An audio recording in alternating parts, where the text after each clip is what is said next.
खानदेशात अगदी दिवाळीसारखाच अक्षय तृतीयेचा सण साजरा केला जातो। अक्षय तृतीया म्हणजेच आखाजी हा सासूर वाशिणींचा सण मानला जातो। या दिवशी शेतकरी बांधव आपली शेतीची सर्व कामं बंद ठेवतात। खानदेशातली आगळीवेगळी अक्षय तृतीया परंपरा आजही पाळली जाते। खानदेशातल्या घरोघरी या सणाला अक्षय घट म्हणजेच पाण्याची घागर भरली जाते। त्याच्यावर छोटे मातीचे भांडे ठेवले जातात, त्यावर खरबूज, 2 सांजोऱ्या, 2 आंबे ठेवले जातात। खानदेशात आखाजीच्या दिवशी आगारी म्हणजेच पितरांना घास दाखवून आंबे खायला सुरुवात केली जाते।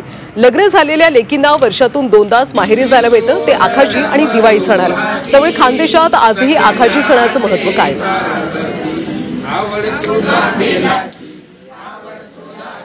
पहिला आंबा जेव्हा येतो तर जवळपास खानदेशमध्ये नाही तर संपूर्ण महाराष्ट्रामध्ये आंबा खाण्याची सुरुवात ही अक्षय तृतीयेपासून केली जाते।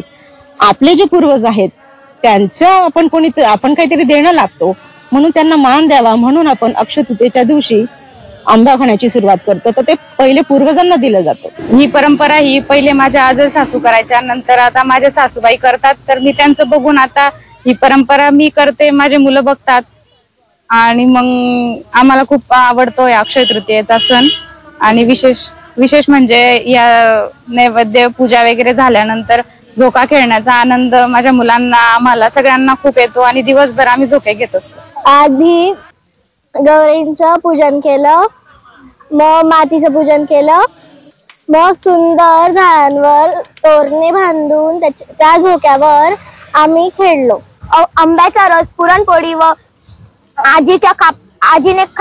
आजीने जी खापरावर पुरी टाकलेली असते ती तर एकदम छान।